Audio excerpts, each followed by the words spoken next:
ఆశీర్వాదములకు కారణభూతుడైన మన ప్రభు అయిన యేసుక్రీస్తు కృప మీ అందరికీ సమృద్ధిగా తోడయుండి ఆశీర్వదించునుగాక. ప్రతి ఉదయకాలం ఈ రీతిగా మనతో మాట్లాడుతున్న దేవుడు స్తుతింపబడునుగాక. ఆయనకే మహిమ, ఘనత, ప్రభావములు కలుగునుగాక.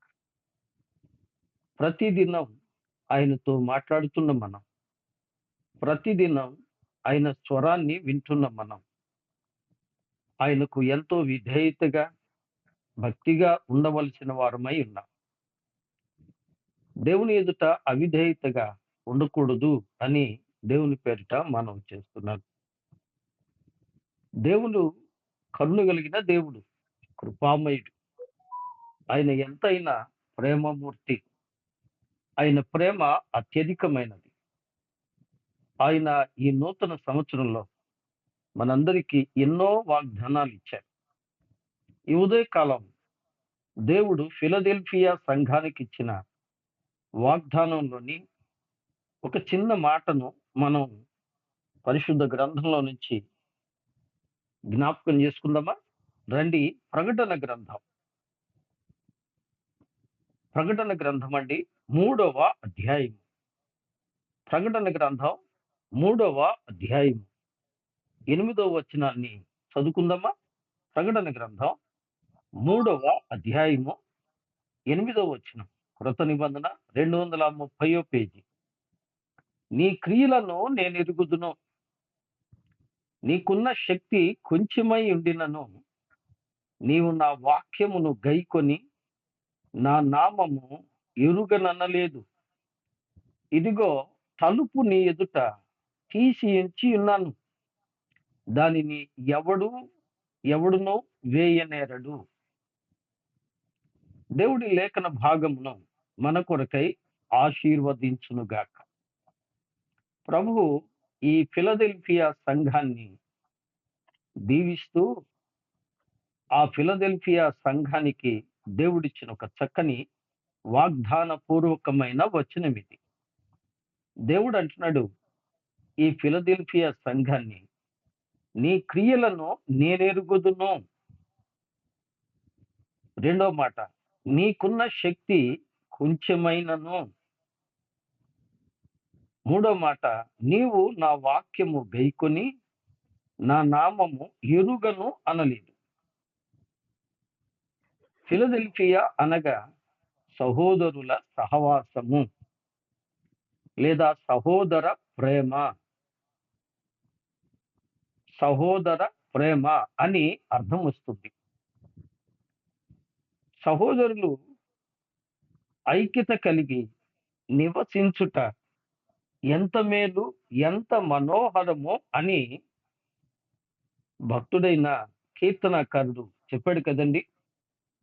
అలాగైతే ఈ ఫిలదెల్ఫియా అనగా సహోదరుల సహవాసము క్రియలు దేవుడు ఎరుగును అంటున్నాడు.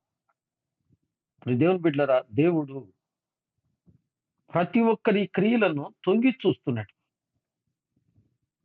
ఆయన ఆకాశము నుండి వంగి ప్రతి ఒక్కరి క్రియలను చూస్తున్నాడు. ప్రత్యేకించి సహోదరులను చూస్తున్నాడు. ఆయన అన్యజనులను చూస్తున్నాడు, సహోదరులను చూస్తున్నాడు. సొలొమోను అంటున్నాడు సామెతల గ్రంథంలో, ఆయన ఆకాశము నుండి వంగి చూచుచున్నారు అని కదండి. అందరినీ చూస్తున్నాడు. చూస్తూ కీర్తన గ్రంథం 101వ అధ్యాయంలో అంటాడు, నా సన్నిధిలో నమ్మకస్తులైన వారు ఎవరైనా ఉన్నారా అని వెతుక్కుంటున్నారట. ఆయన కనిపెడుతున్నట్ట. ఆయన నిజమే. ఇక్కడ అన్నమాట గమనించండి. నీ క్రియలను నేను ఎరుగుదును, ఐ నో యువర్ డీడ్స్. ప్రత్యేకించి సహోదరుల గురించి మాట్లాడుతున్నాడు. సహోదరుల క్రియలు దేవుడు ఎరుగునట. ఈ ఉదయకాలం నీ క్రియలను దేవుడు గమనిస్తున్నాడు. నీ క్రియలను దేవుడు చూస్తున్నాడు. ప్రియ స్నేహితుడా, సోదరి, భక్తి క్రియాపూర్వకమైనది. భక్తి కలిగి ఉన్నానని చెప్పుకోవటం కాదు, కానీ ఆ భక్తిని క్రియాపూర్వకంగా చూపించాలి. ఎందరో భక్తులు తమ క్రియల ద్వారా దేవునిని సంతోషపరిచారు. మరి నీ క్రియలు ఎలా ఉన్నాయి? ఫిలదెల్ఫియా సంఘము యొక్క క్రియలను దేవుడు అంటున్నారు, నీ క్రియలను నేను ఎరుగుదును. రెండో మాట, నీకున్న శక్తి కొంచెమై ఉండినను. గొప్పవాళ్ళేం కాదు, ధనవంతులేం కాదు, ఏమండి, గొప్ప పేరున్నవారు కూడా కాదు. నీ శక్తి కొంచెమే. నీవు చాలా బలహీనమైన వాడవు, నీవు శక్తి లేని వాడవు. అయినను నీలో నేను ఒక లక్షణాన్ని కనుగొన్నాను. ఒక మంచి లక్షణం. అదేంటంటే, నీవు నా వాక్యమును గైకొని నా నామము ఎరుగను అనలేదు. విన్నదా? దేవుడు ఆ యొక్క ఫిలదెల్ఫియా సంఘాన్ని చూచి ఆయన చెప్తున్న, ఆయనకు ఇష్టమైన, ఆయన మెచ్చుకున్న, ఆయన హృదయానికి కొంత నెమ్మది కలిగించిన, సంతోషభరితమైన వారి క్రియ ఏంటంటే, వారు శక్తి లేని వారైనప్పటికీ, వారు బలహీనులైనప్పటికీ, వారిలో ఉన్న దేవునికి ఇష్టమైన క్రియ ఏంటి అంటే, నా వాక్యమును గైకొని. విన్నదా? ఇక్కడ ప్రకటన గ్రంథం మొదటి అధ్యాయంలో సమయము సమీపించుచున్నది గనుక కదా, 11 సారీ ప్రకటన 1 ఒకటో అధ్యాయం 3వ వచనంలో కదూ, సమయము సమీపించినది గనుక ఈ ప్రవచన వాక్యము చదువువాడును వాటిని విని ఇందులో వ్రాయబడిన సంగతులను గైకొనువాడును. ఇక్కడేమన్నారు? మీరు గైకొంటున్నారు, నీ వాక్యము, నా వాక్యము గైకొన్నావు. ఈ గైకొనడానికి ముందు 2 క్రియలు ఉన్నాయి. ఏంటి?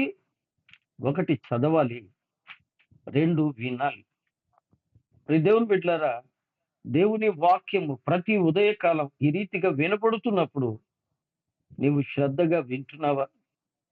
అసలు నాదొక ప్రశ్న, ప్రతిదినం వాక్యం వింటున్న మీ చేతుల్లో బైబిల్ ఉన్నాయా? పరిశుద్ధ గ్రంథాన్ని కనీసం దైవ సేవకులైన చేత పట్టుకున్నారా? ఏమండి, ఇదొక చక్కని పాట గనక పని చేసుకుంటూ ఇందాం అన్నట్టు వింటున్నారు. ఏది మీ విధేయత? మీ క్రియ ఎలా ఉంది? ఆలోచించాలని మనవి చేస్తున్నా. ఏమంటున్నాడండి? నీవు నా వాక్యము చదివావు, విన్నావు, ఇప్పుడు గైకొన్నావు. గైకొన్న నీవు ఏం చేస్తున్నావు అంటే, నా నామము ఎరుగను అనలేదు కదండి.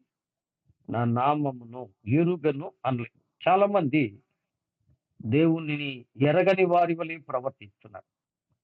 దేవునికి అవమానకరమైన, ఆయాసకరమైన క్రియలు చేస్తున్నారు. ఎంత దౌర్భాగ్యం! మిమ్మును బట్టి కదా నా నామము అన్యజనులలో దూషింపబడుతుంది అని ప్రభు అన్నారు కదూ. మన క్రియలు ఎలా ఉన్నాయి? మన భక్తి ఎలా ఉంది? మన పరిచర్య ఎలా ఉంది? మన సేవ ఎలా ఉంది? ఇలా మాట్లాడుతున్న ప్రభు ఒక వాగ్దానము ఇస్తున్నారు. ఏమంటున్నారు? ఇదిగో తలుపు నీ ఎదుట తీసి ఉంచి ఉన్నాను, దానిని ఎవడునూ వేయనేరడు. వినరా? దేవుడట తలుపు తీసి పెట్టాట. తీయబడిన తలుపు నీ ఎదుట ఉంది. ఏమంటాడండి? నీ ఎదుట తలుపు తీయబడి ఉన్నది. నీ కొరకు తలుపు తీశాను, ఇప్పుడు నువ్వేం చేస్తావు? ప్రభువు మన కొరకు తీయబడిన తలుపులేమిటి? ఈ చిన్న మాటను కొద్ది నిమిషాలు జ్ఞాపకం చేసుకుని సమయాన్ని పెద్దలకు ఇస్తాను. ప్రియులారా, దేవుడు మన కొరకు తీసిన తలుపులేంటి?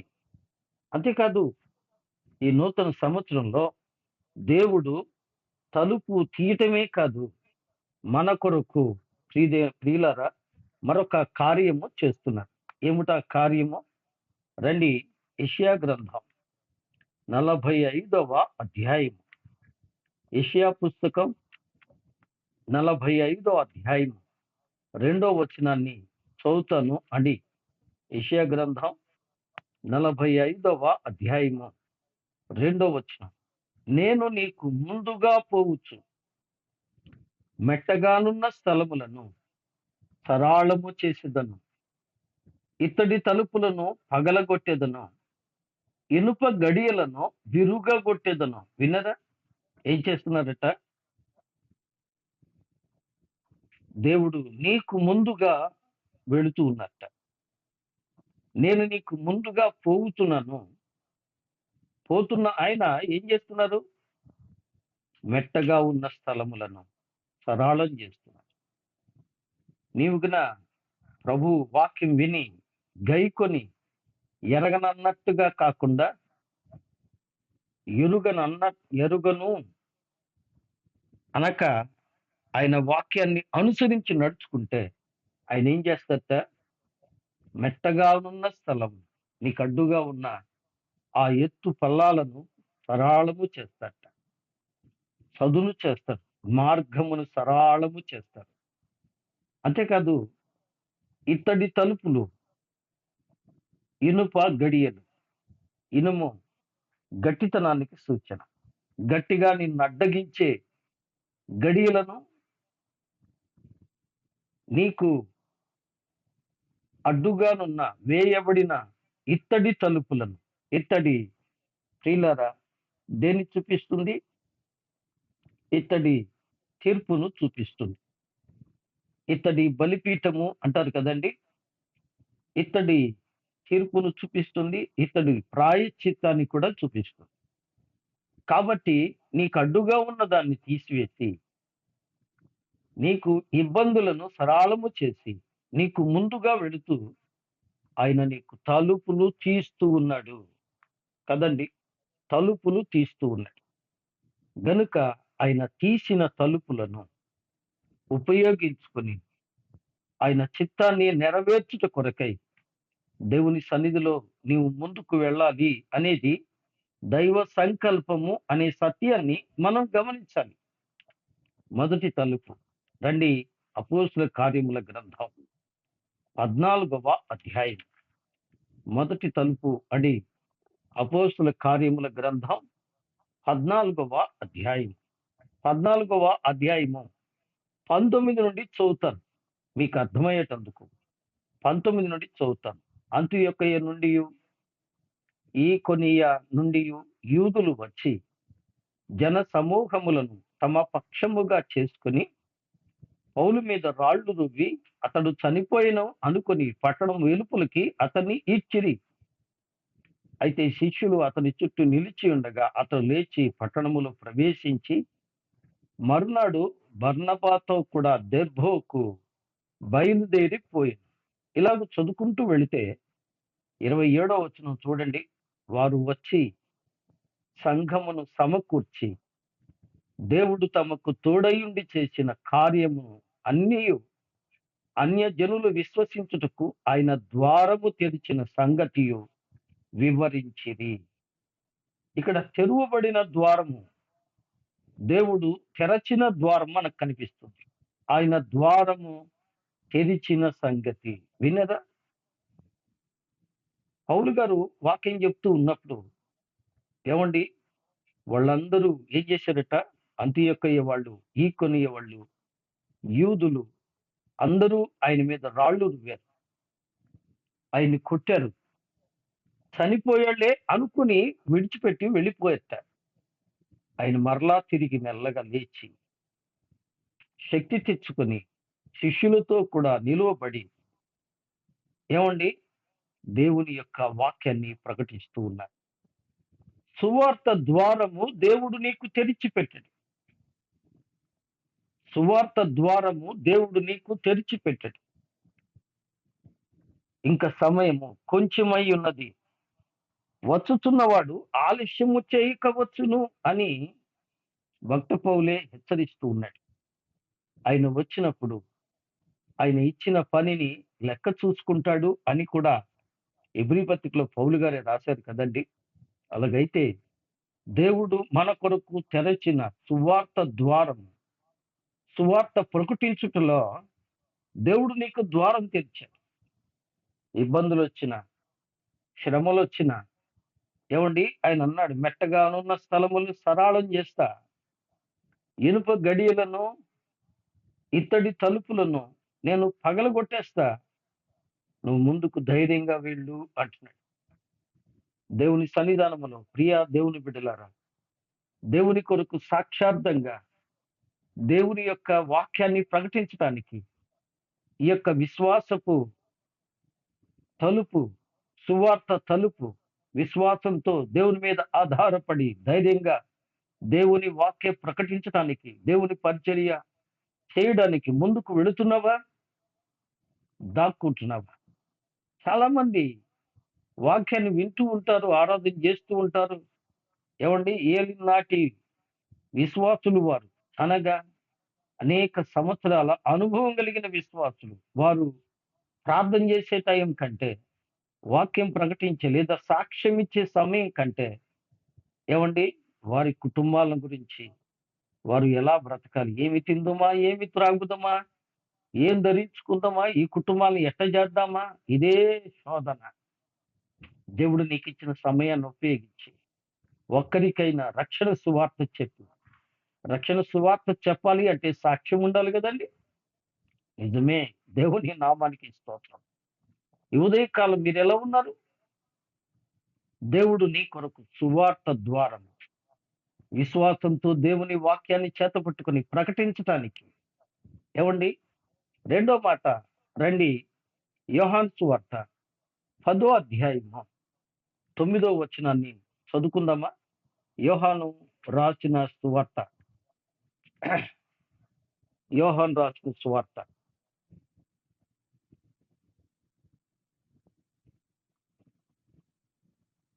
మార్గారు, మీరు అలా చేయటం తప్పండి, రికార్డింగ్ రాంగ్ వస్తుంది. యోహాను రాసిన సువార్త అండి, యోహాను రాసిన సువార్త, దేవుని వాక్యాన్ని విందాం. యోహాను రాసిన సువార్త 10వ అధ్యాయము 9వ వచనాన్ని చదువుకుందాం. 9వ వచనం, నేనే ద్వారమును, నా ద్వారా ఎవడైనా లోపల ప్రవేశించిన ఎడల వాడు రక్షింపబడిన వాడై లోపలికి పోవచ్చు, బయటికి వచ్చుచు మేత మేయించు నుండెను. ఇక్కడ ప్రభువారు ఏమంటున్నారండి? నేనే ద్వారమును అంటే ఇక్కడ గొర్రెల పోవు ద్వారము నేనే కదండి. 8వ వచనంలో అంటున్నాడు గొర్రెలు పోవు ద్వారము. ఇక్కడ రక్షణ పొందుచు అని కూడా అన్నారు. కాబట్టి దేవుని సన్నిధానములో రక్షింపబడడానికి రక్షణ ద్వారము ఎవరండి? ప్రభువే, ప్రభువే. అంతేకాదు, యోహాను సువార్త 14వ అధ్యాయం 6వ వచనంలో కూడా అంటున్నాడు, యేసు నేనే మార్గమును, సత్యమును, జీవమును, నా ద్వారానే తప్ప ఎవడును తండ్రి యొద్దకు రాడు. విన్నరా? నిజమే, కాలము సమీపమై ఉంది. దేవుడు ఇంకా ద్వారం తెరిచిపెట్టాడు. వింటున్నారా? దేవుడు ఇంకా ద్వారం తెరిచిపెట్టాడు. ఆ ద్వారము యేసే. రక్షణ అనే ద్వారము ఇంకా తెరువబడి ఉంది. ఆ ద్వారము మోసే రోజు రాబోతుంది. రక్షింపబడడానికి ఇంకా అవకాశం ఉంది. ప్రభు అంటున్నాడు, గొర్రెలు పోవు ద్వారమును నేనే. ఎవడైనను నా ద్వారా లోపలికి ప్రవేశించి, ఏమండి, మేత మేస్తూ ఉంటాడు, రక్షింపబడుతూ ఉంటాడు, సంతోషిస్తూ ఉంటాడు అని. ప్రభు ద్వారా ప్రవేశించాలి. ప్రభువే రక్షణ ద్వారం, అంటే డోర్ ఆఫ్ సాల్వేషన్, రక్షణ ద్వారము లేదా రక్షణ తలుపు. రక్షణ తలుపు యేసయ్యే. కాబట్టి యేసనే ఆ రక్షణ తలుపులో ప్రవేశించక మునుపు ప్రియులారా సమయాన్ని గమనించాలి. ఇదే మిక్కిలి అనుకూల సమయం, ఇదే గొప్ప రక్షణ దినం. రక్షణ ఇంకా సమీపంగా ఉంది. రక్షణ ద్వారం ఇంకా తెరువబడి ఉంది. నీ స్నేహితుల సోదరి, నీవు రక్షించబడ్డా? అమ్మా బాబు, నీ భర్త రక్షించబడ్డా? నీ భార్య రక్షించబడిందా? నీ బిడ్డలు రక్షించబడ్డారా? వారు క్రీస్తు అనే ద్వారంలో ప్రవేశించారా అండి? కాలము సమీపమై ఉన్నది. దేవుని రాజ్యము సమీపించుచున్నది. కాబట్టి ప్రభువు యొక్క రాకడ రాకముందే, రక్షణ ద్వారము మూసివేయబడక మునుపే, సమయముండగానే సమయాన్ని సద్వినియోగం చేసుకోవాలి. దేవుని కార్యాన్ని చేయడానికి ప్రయత్నం చేయాలి కదండి. ఇప్పుడు 2 ద్వారాలు మనం చూసాం. ఇక మూడో ద్వారాన్ని చూద్దాం. అపోస్తుల కార్యముల గ్రంథం, అపోస్తుల కార్యముల గ్రంథం 12వ అధ్యాయం. అపోస్తుల కార్యముల గ్రంథం అండి, 12వ అధ్యాయం 13వ వచనాన్ని చదువుకుందాం. అపోస్తుల కార్యముల గ్రంథం 12వ అధ్యాయం. 12వ అధ్యాయంలో ప్రియులారా, ఇక్కడ మార్కను మారు పేరు గల యోహాను ఇంట్లో, యోహాను తల్లి అయిన మరియ ఇంట్లో ప్రార్థన జరుగుతుంది కదండి. ప్రార్థన జరుగుతుంది. ప్రార్థన జరుగుతూ ఉండగా తలుపు దగ్గర చప్పుడైంది. తలుపు దగ్గర చప్పుడైనప్పుడు రోదే అను ఒక చిన్నది తలుపు దగ్గరికి వెళ్ళి ఆ తలుపు తీయమని పిలిచేవాని స్వరము విని ఆమె అంటుంది, పేతురు తలుపు దగ్గర నిలుచున్నాడు, పేతురు తలుపు దగ్గర నిలుచున్నాడు అంది. అయితే వారందరూ ఏమన్నారు? నీవు వెర్రిదానవు లేదా పిచ్చిదానవు అని ఆమెను ఎగతాళి చేశారట. కానీ ఆమె గట్టిగా అంటుంది, పేతురు తలుపు దగ్గర నిలుచున్నాడు, ఆయనకు తలుపు తీయండి అని. ప్రియులారా, అప్పుడు వారు 16వ వచనం, పేతురు ఇంకను తట్టుచున్నందున వారు తలుపు తీసి అతనిని చూచి విభ్రాంతి నొందిరి. వినరా, ఇది ప్రార్థనా తలుపు, ద డోర్ ఆఫ్ ప్రేయర్. ప్రార్థనా తలుపు తీయబడింది. దైవజనులు శ్రమల్లో ఉన్నప్పుడు, దైవజనులు శ్రమలు అనుభవిస్తూ ఉన్నప్పుడు వారి కొరకు ప్రార్థన చేయవలసిన ఆ ప్రార్థన తలుపు కూడా ఇంకా తీయబడింది. నీ ప్రార్థన వినడానికి ప్రభు సిద్ధంగా ఉన్నాడు. అలాగైతే మనం ఇంతకు ముందు అనుకున్నట్టుగా నీ కుటుంబ రక్షణ కొరకు ప్రార్థిస్తున్నావా? నీ బిడ్డల రక్షణ కొరకు ప్రార్థిస్తున్నావా? దైవజనుల కొరకు, సువార్త ప్రకటన కొరకు ప్రార్థిస్తున్నావా? నశించిపోవు ఆత్మల కొరకు ప్రార్థిస్తున్నావా? ప్రార్థన జీవితం నీలో ఉందా? ప్రార్థన తలుపు తెరవబడింది. ఏమండి, నీవు ప్రార్థన చేయనప్పుడు నీ గదిలోనికి వెళ్ళి నీ తలుపు మూసుకొని రహస్యమందు చూచు నీ తండ్రికి ప్రార్థన చేయుము అని వాక్యం ఉంది.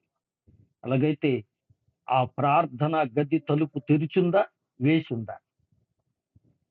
అసలు ప్రార్థన గది ఉందా? విశ్వాసి అనే గృహానికి ప్రార్థన గది చాలా ప్రాముఖ్యమైనది. కానీ ప్రార్థన చేయాలి, ప్రార్థన చేయాలి. దానియేలు గ్రంథంలో మనం చూస్తే దానియేలును అతని స్నేహితులను ప్రార్థన చేయగా కదండి, వారు ప్రార్థన చేయగా ఏం జరిగిందండి? దేవుడు వారికి ఏం చేశారు? మర్మములను తెలియజేశారు. ఏమండి, అలాగే దానియేలు గ్రంథం 6వ అధ్యాయము 10వ వచనాన్ని చదువుతున్నాను చూడండి. దానియేలు గ్రంథం 6వ అధ్యాయము 10వ వచనాన్ని చదువుకుందాం. చదువుకుంటే అక్కడ దానియేలు ఏం చేస్తున్నాడండి? ప్రార్థన చేస్తున్నట్ట. దానియేలు ప్రార్థన చేస్తున్నట్ట. ఇట్టి శాసనము సంతకము చేయబడినని దానియేలు తెలుసుకొని నన్ను అతడు తన ఇంటికి వెళ్ళి యథాప్రకారముగా అనుదినము ముమ్మారు మోకాళ్ళుని తన ఇంటి పైగది కిటికీ యెరూషలేము తట్టునకు తిరుగుబడి ఉండగా తన దేవునికి ప్రార్థన చేయుచు ఆయనను స్తుతించుచూ వచ్చెను. వినరా, ఎటువంటి శాసనం? ఎటువంటి శాసనం అండి? అవును, ఈ రోజున ఏమండి, హిందూ మతాన్ని బలపరుచుకోవడానికి ప్రాముఖ్యంగా క్రైస్తవుల మీదనే జరుగుతున్న భయంకరమైన యుద్ధం, ఏమండి, రౌద్రం మనం చూస్తున్నాం. ఆనాడు కూడా నెబుకద్నెజరు ఆ రాజు యొక్క పేరిట రాజుకు మాత్రమే ప్రార్థన చేయాలి, మరి ఇంకెవరికి ప్రార్థన చేయకూడదు. అలా రాజు కొరకు కాక మరి ఏ ఇతర వ్యక్తులకు ప్రార్థన చేసినా కానీ వారి మీద ఏం చేస్తున్నారండి, వారి మీద నేరం మోపి శిక్ష విధిస్తున్నారు. ఏమిటా శిక్ష అంటే సింహాల బోనులో పడవేస్తారు, చంపేస్తారు.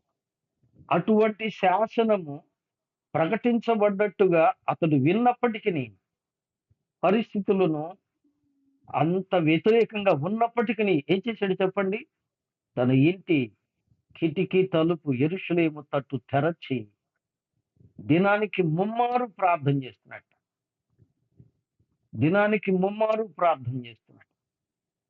నిజమే, ప్రార్థన శాసనాలను మారుస్తుంది. ఏమండి, ఎవరైతే దానియేలుకి వ్యతిరేకంగా శాసనాలు చేయించారో వాళ్ళే పట్టబడ్డారు. ఎవరైతే దానియేలుని సింహాల చేత కరిపించి చంపించాలనుకున్నారో వారు ఆ సింహాల నోళ్ళలో, ఏమండి, చిట్టెముకలై చనిపోయారు. ఈ ఉదయకాలం వాక్యం వింటున్న నీవు ప్రార్థన ఎంత పట్టుదలతో చేస్తున్నావు? నీ ప్రార్థనా జీవితం ఎలా ఉంది? ఏమండి, 3 విషయాలు మనం చూసాం. 1 సువార్త తలుపు, 2 రక్షణ తలుపు, 3 ప్రార్థనా తలుపు, 4 ప్రకటన గ్రంథం 3వ అధ్యాయము 20వ వచనం. ప్రభు అంటున్నాడు, ఏమంటున్నాడు? ఇదిగో నేను తలుపు నొద్ద నిలుచుండి తట్టుచున్నాను. ఎవడైనను నా స్వరం విని తలుపు తీసిన యెడల అతడితో నేనును, నాతో కూడా అతడును భోజనము చేయుదము. డోర్ ఆఫ్ ఏమిటండి ఈ తలుపు? ఫెలోషిప్. ఏమండి, సహవాసపు తలుపు. ఈ తలుపు ప్రభువే తెరుస్తున్నాడు, కానీ చాలా మంది మూసేస్తున్నారు, దేవునితో సహవాసం చేయట్లేదు. అందుకోసమే 4:30కు లేచి, ఏమండి, 4:30కు లేచి 4:50కి మొదలు పెట్టిన, ఏమండి, 5:15కు కానీ చాలా మంది ఫోన్లు ఎత్తట్లేదు. అంటే దాని అర్థం వేకువనే లేచి దేవుని సన్నిధిలో గడిపే ఆ అలవాటు చాలా మందికి లేదు అని చెప్పాలి. అంత మాత్రమే కాదు, చాలా మంది ఆ సమయాన్ని ఏం చేస్తున్నారండి, నిర్లక్ష్యం చేస్తున్నారు. చాలా మంది ఫోన్లు ఆన్ చేసి నిద్రపోతున్నారు, గురకలు పెడుతున్నారు. తద్వారా ఏమవుతుంది? దేవుని సహవాసాన్ని కోల్పోతున్నావు కదూ. ఈ ఉదయకాలం వాక్యం వింటున్న నీవు, ఎవడైనను నా స్వరం విని తలుపు తీసిన ఎడల అతడితో నేనును, నాతో కూడా అతడును భోజనము చేయుదుము అంటాడు. నిజమే, దేవునితో సహవాసం చేసే ఈ తలుపు దేవుడు నీ కొరకు తెరిచి నిన్ను పిలుస్తున్నాడు. తలుపు తడుతూ ఉన్నాడు. తలుపు మూసుకోబాకు. ప్రియ దైవజనుడా, ప్రియమైన దేవుని బిడ్డ, నువ్వు ఎంత కాలపు విశ్వాసివో, ఎంత అనుభవం ఉందో నాకైతే తెలియదు. వాక్యం వింటూ నిద్రపోతున్నావా? వాక్యం వినకుండా మాట్లాడుకుంటూ ఉన్నావా? వాక్యం వింటూ శ్రద్ధతో ఆలకిస్తున్నావా? వాక్యాన్ని అనుసరించి నడుస్తున్నావా? ప్రభు నీతో మాట్లాడుతున్నాడు. ఆయన భోజన సహవాసాన్ని నీకు ఇస్తున్నాడు. జీవముగల దేవుని వాక్యం అనే ఆ యొక్క ఆహారాన్ని నీకు పెడుతూ ఉన్నాడు. తింటున్నావా? వాక్యాన్ని వింటున్నావా? తింటున్నావా? బలపడుతున్నావా? ఏమండి, మరొక మాట త్వరపడి జ్ఞాపకం చేస్తున్నాం, సమయము అయిపోవచ్చింది. మరొక మాట, యోబు గ్రంథం 31వ అధ్యాయము. యోబు అంటున్నాడు, యోబు గ్రంథం 31వ అధ్యాయము 32వ వచనాన్ని చదువుతాను. యోబు గ్రంథం అండి 31వ అధ్యాయము 30 ఆ, 31వ అధ్యాయము రైట్. ఇప్పుడు 32వ వచనాన్ని చదువుతాం చూడండి. పరదేశిని వీధిలో ఉండనీయక నా ఇంటి వీధి తలుపు తెరిచి తిని గదా. ఏమంటున్నాడండి? పరదేశిని వీధిలో ఉండనీయక నా ఇంటి వీధి తలుపు తెరచి తిని గదా అంటున్నాడు. పరదేశి అంటే నిన్ను దర్శించడానికి వచ్చే వ్యక్తి. ఏమండి? ఆదికాండం 18వ అధ్యాయంలో ఒక వ్యక్తి గుడారపు ద్వారం దగ్గర కూర్చున్నాడు. కూర్చుని ఏం చేస్తున్నాడండి? అక్కడ రాయబడ్డ మాట ఏంటంటే, ఎండవేళ గుడారపు ద్వారం ముందు ఆయన ధ్యానిస్తూ ఉన్నాడు. ఏమండి? అతడు ప్రార్థన చేస్తున్నాడా? దేవుని వాక్యాన్ని ధ్యానిస్తున్నాడా? ప్రభు కొరకు ఎదురు చూస్తున్నాడా? అతడు కన్నులెత్తి చూడగా అతనికి 3 మనుషులు కనబడ్డారు.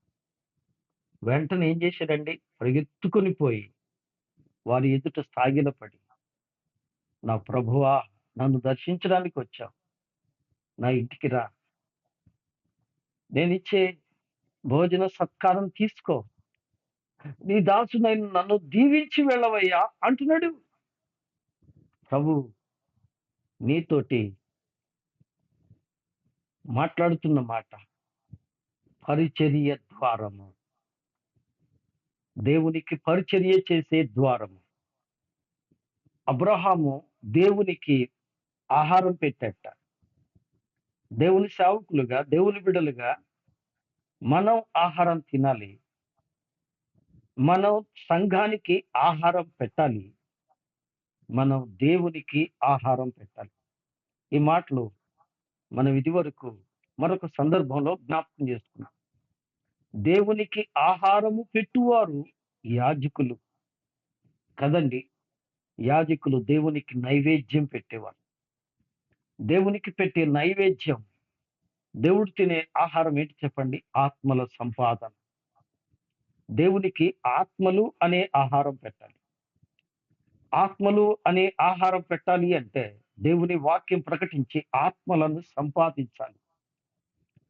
ఆయన సంఘానికి వాక్యమును ఆహారం పెట్టాలి, మందకు మేత పెట్టాలి. ఇలా పెట్టాలి అంటే ముందు నువ్వు తినాలి, నువ్వు వినాలి, నువ్వు సిద్ధపడాలి. నువ్వు సిద్ధపడి దాన్ని సిద్ధపరిచి మందకు పెట్టాలి. ఏమండి? మందకు పెట్టి ఆత్మలను సిద్ధపరిచి ప్రభువుకు పెట్టాలి, ప్రభువుకు అప్పగించాలి. నిజమే ప్రియులరా, ఇది దేవుని సన్నిధిలో దేవుడు మనకు అప్పగించిన పరిచర్య. ఈ పరిచర్య ఏంటంటే, ప్రభు అన్నారు, నా వాక్యం వినాలి, తినాలి, నా వాక్యం ప్రకటించాలి, నా కొరకు ఆత్మలను సంపాదించాలి. అందుకొరకు పరిచర్య చేయాలి, పరిచర్య చేయాలి. దేవుని కొరకు పరిచర్య చేస్తున్నామా?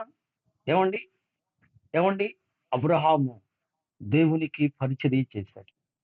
యోబు అంటున్నాడు, పరదేశిని వీధిలో విడిచిపెట్టక నా ఇంటి తలుపులు తెరిచిపెట్టాను, నా ఇంట్లోకి రమ్మని పిలుస్తున్నాను. అవును, లోకంలో పాపంలో నశించిపోతున్న ఆత్మల కొరకు నీ పరిచర్య ఏంటి? ఈ 2025 సంవత్సరం మనం దయాకిరీటం పొందిన నీవు, ఈ సంవత్సరం దేవుడు నీకు అప్పగించిన పరిచర్య ఏమిటి? పరిచర్య చేస్తున్నావా? పరిచర్య ద్వారము తెరవబడింది. 5వదిగా ముందుకెళదాం. 6వదిగా మలాకీ గ్రంథం 3వ అధ్యాయము 10వ వచనం మనందరికీ తెలిసిన మాట కదండి.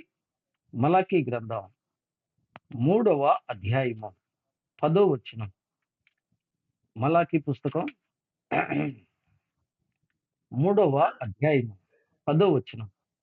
నా మందిరములో ఆహారం ఉన్నట్లు 10వ భాగం అంతయు మీరు నా మందిరపు నిధిలోనికి తీసుకుని రండి. దీని చేసి మీరు నన్ను శోధించిన ఎడల నేను ఆకాశపు వాకిలను విప్పి పట్టజాలంత విస్తారముగా దీవెనలు కుమ్మరించెదనని.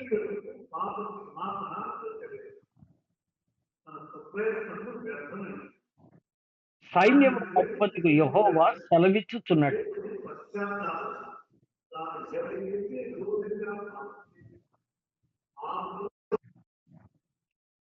వింటున్నారా? కాస్త ఒళ్ళు దగ్గర పెట్టుకోండి. నా మందిరములో ఆహారం ఉన్నట్లు 10వ భాగమంతయు మీరు నా మందిరపు నిధిలోనికి తీసుకురండి. దీన్ని చేసి నన్ను శోధించండి. నేను ఆకాశపు వాకిళ్లను విప్పి పట్టజాలనంత విస్తారముగా దీవెనలు కుమ్మరిస్తాను. ఇది దీవెనల తలుపు. నీవు నమ్మకమైన పరిచర్య చేస్తే, దేవుని కొరకు నమ్మకస్తుడుగా ఉంటే దేవుడు నిన్ను దీవిస్తాడు. దేవుడు నిన్ను దీవించి గొప్ప చేస్తాడు. దేవుడు నిన్ను ఆశీర్వదిస్తాడు. దేవుని కొరకు నువ్వు ఇస్తే, దేవుని కొరకు నువ్వు పరిచర్య చేస్తే, ఏమండి, దేవుని కొరకు నువ్వు చేయగలిగిన పరిచర్య అంతా చేస్తే ఏం చేయాలి? వాక్యం వినాలి, తినాలి, వాక్యం ప్రకటించాలి, దేవుని పరిచర్య కొరకు గుప్పులు విప్పి సహాయం చేయాలి, దేవుని పరిచర్య కొరకు నీ జీవితాన్ని సమర్పించుకోవాలి, దేవుని కొరకు ఆత్మలను సంపాదించి ప్రభువుకు ఆహారం పెట్టాలి. అలాంటప్పుడు ఆయన సంతోషపడి సంతోషముతో ఏమంటున్నాడు చూడండి. ఆఖరి మాట 7వదిగా ప్రకటన గ్రంథం 4వ అధ్యాయము మొదటి వచనం. ప్రకటన గ్రంథం 4వ అధ్యాయం మొదటి వచనం. ఈ సంగతులు జరిగిన తరువాత నేను చూడగా అదుగో పరలోకమందు ఒక తలుపు తెరవబడి ఉండెను. మరియు నేను మొదట వినిన స్వరము బూరధ్వని వలె నాతో మాటలాడగా వింటిని. ఆ మాటలాడిన వాడు, ఇక్కడికి ఎక్కి రమ్ము, ఇక మీదట జరగవలసిన వాటిని నీకు కనపరుతును అనెను. వినరా? కమన్ టు మీ, నేను నీ కొరకు తలుపు తెరిచా. ఇదే తలుపు అండి. ఏమండి? ప్రభు యొక్క పరలోకపు తలుపు. ఆయన నిన్ను ఎక్కి రమ్మంటున్నాడు. సిద్ధంగా ఉన్నావా? ఏమండి? సిద్ధపడిన కన్యకలు తలుపు దగ్గర కూర్చున్నారట. మత్తయి సువార్త 25వ అధ్యాయంలో మనం ఆ భాగాన్ని చదువుతాం. వారిలో కొంతమంది అట బుద్ధి గల వాళ్ళట, వాళ్ళు కొంతమంది బుద్ధి లేని వారట. బుద్ధి లేనివారు, బుద్ధి గలవారు తేడా ఏమండి? ఇద్దరు దివిటీలు తీసుకొచ్చారు. ఇద్దరు దివిటీలు వెలిగించుకున్నారు, కూర్చున్నారు. అయితే కొందరు నిద్రపోయారు, కొందరు మెలకువగా ఉన్నారు. ఇంకో మాట, ప్రియ స్నేహితులారా, వారిలో బుద్ధి గలవారు తమతో నూనె తెచ్చుకున్నారు. వారు ప్రార్థనా జీవితం కలిగి ఉన్నారు. బుద్ధి లేని వారు తమతో నూనె తెచ్చుకోవటం మర్చిపోయారు. అలాగైతే దేవుని వాక్యం వింటున్నా ప్రియ స్నేహితుడా, సోదరి, నువ్వెలా ఉన్నావు? నువ్వెలా ఉన్నావు? ప్రభు కొరకు సిద్ధంగా ఉన్నావా? దేవుడు తన ద్వారాన్ని తెరిచి నిన్ను పిలుస్తున్నారు. ఏమండి? ఆయన అంటున్నారు, యెషయా గ్రంథం 22వ అధ్యాయం 22వ వచనం. నేను దావీదు ఇంటి తాళపు అధికార భారమును అతని భుజం మీద ఉంచెదను. అతడు తీయగా ఎవడు మూయజాలడు, అతడు మూయగా ఎవడునో తీయజాలడు. విన్నరా? వేసే అధికారం అయింది, తీసే అధికారం అయింది. నేను నీ ఎదుట తలుపు తెరిచి ఉంచాను, దాన్ని ఎవడునో వేయజాలడు. అలాగైతే ఆ తీయబడిన ద్వారం మోయబడే రోజు ఉంది. ఏమండి? ఆ యొక్క బుద్ధి లేని కన్యకలు అర్ధరాత్రి వేళ పిలుపు విన్నప్పుడు నూనె లేక, సిద్ధంగా లేక ఉండగా, ఇదిగో తలుపు మోయబడెను. అప్పుడు వాళ్ళు అంటున్నారు, మాకు తలుపు తీయండి, మేము కష్టపడి ఇంతవరకు వచ్చాం, మేము ఇంతవరకు శ్రమపడి వచ్చాం, మాకు తలుపు తీయండి అంటున్నారు. అక్రమము చెయ్యువార్లారా, మీరెవరో నాకు తెలియదు, వెళ్ళిపోండి అన్నాడు పెళ్లి కుమార్. కదండి? నిజమే. తలుపు బూయబడక మునిపే, తలుపు ఇంకా తెరవబడి ఉండగానే దయతో సిద్ధపడి దేవుడు నీకు అప్పగించిన ఆ పరిచర్యను, దేవుడు నీకు అప్పగించిన ఆ విశ్వాస జీవితాన్ని బలపరుచుకొని, భద్రపరుచుకొని, దీవెనకరంగా నీవు చేసుకోవాలని ప్రభు పేరిట మనవి చేస్తున్నాను. ప్రభు నీ కొరకు తన యొక్క శిలువ మరణం ద్వారా తన ప్రాణాన్ని అప్పగించి, సిలువలో నీకు రక్షణ తెచ్చి నిన్ను తనకు పనిముట్టుగా వాడుకున్నాడు. అయితే దేవునికి ఇష్టమైన పరిచర్య చేస్తున్నావా? దేవుని కొరకు సిద్ధంగా ఉన్నావా? దేవునికి తృప్తికరమైన జీవితాన్ని, విశ్వాస జీవితాన్ని జీవిస్తున్నావా? లేకపోతే ఇది మిక్కిలి అనుకూల సమయం. ఇదే గొప్ప రక్షణ దినం. ఇప్పుడే ప్రభు అయిన యేసుక్రీస్తునందు నిన్ను నీవు సిద్ధపరచుకొని దైవ దీవెన పొందాలని మనవి చేస్తూ మాటలు ముగిస్తున్నాను. దేవుడు మనందరినీ నిండారుగా ఆశీర్వదించును గాక. ఆమేన్. ఆమేన్.